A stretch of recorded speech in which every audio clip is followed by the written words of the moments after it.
Você já ouviu falar de Águas da Prata? Uma cidadezinha encantadora no interior de São Paulo.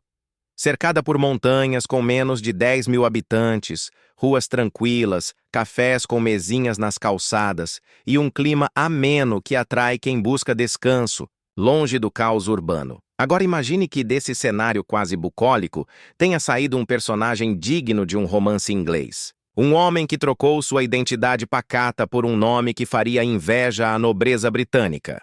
Edward Albert Lancelot Dodd Canterbury Caterham Wakefield, um juiz, um impostor, um autor de si mesmo.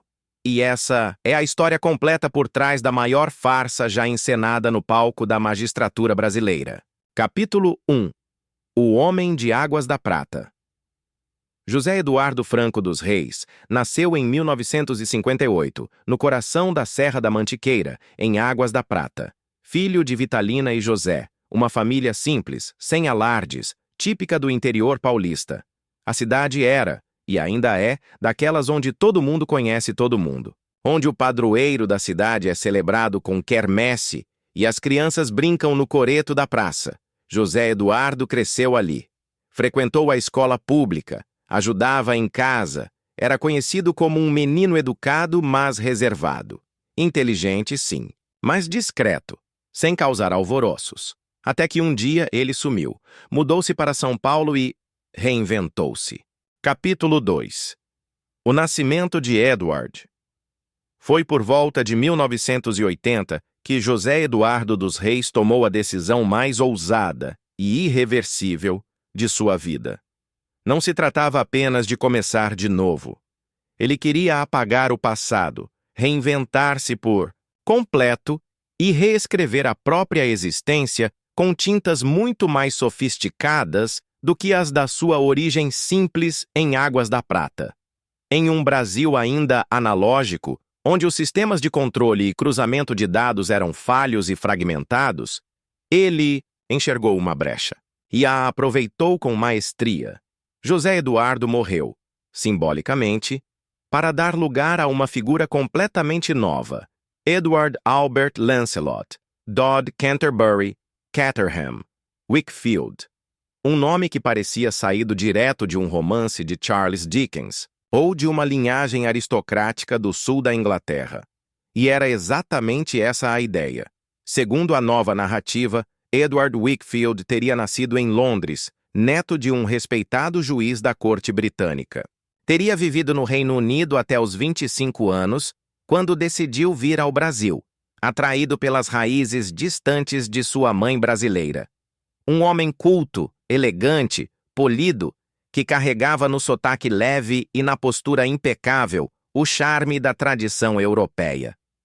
Com essa identidade, não só conseguiu documentos falsos perfeitamente forjados, passaporte, CPF e RG, como também ingressou na Faculdade de Direito da Universidade de São Paulo, uma das mais prestigiadas do país. Lá, brilhou. Foi um aluno exemplar, participativo, com excelente oratória e um domínio técnico que chamava a atenção.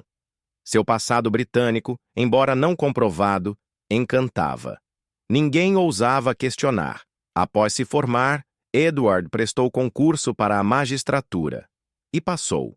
Um feito admirável, já que a seleção para juiz exige não só conhecimento, mas dedicação e preparo intensivo.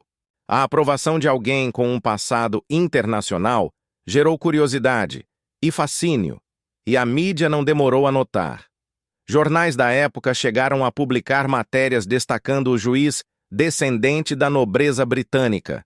Algumas revistas, encantadas com a figura excêntrica e sofisticada de Edward, o citaram como exemplo de erudição e cosmopolitismo no judiciário brasileiro.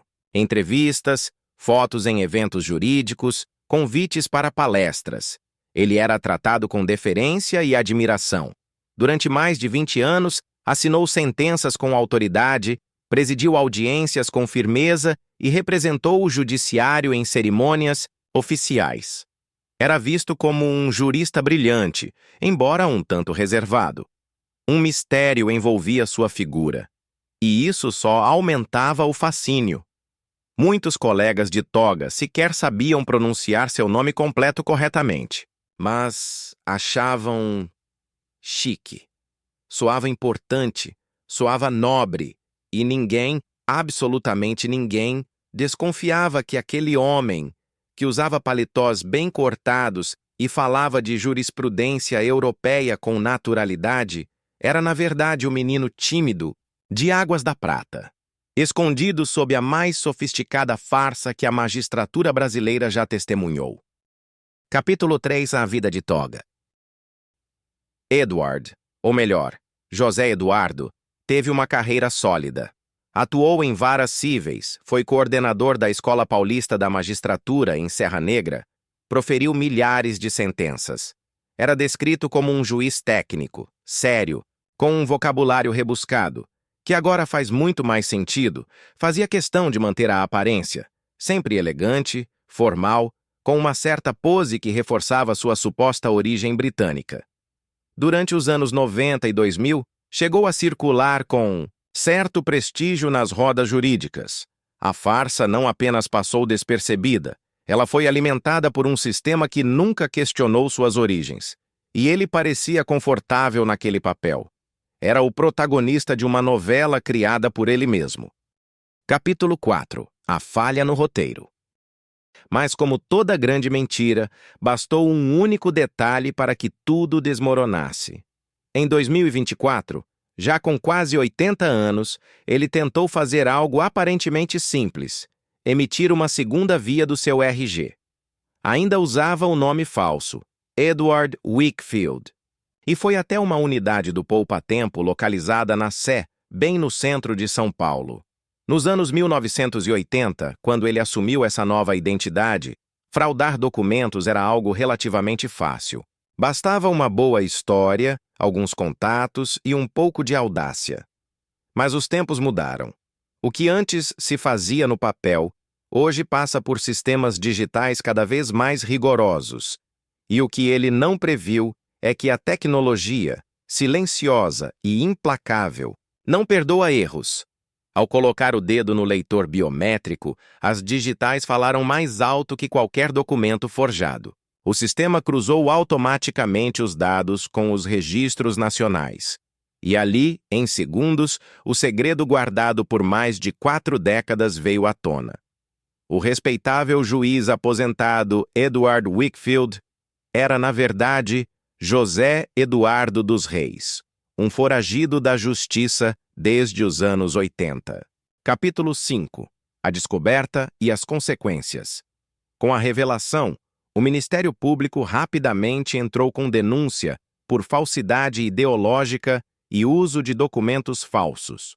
O TJSP suspendeu imediatamente seus pagamentos. E olha que eles não eram pequenos. Os últimos salários ultrapassavam os 160 mil reais brutos mensais.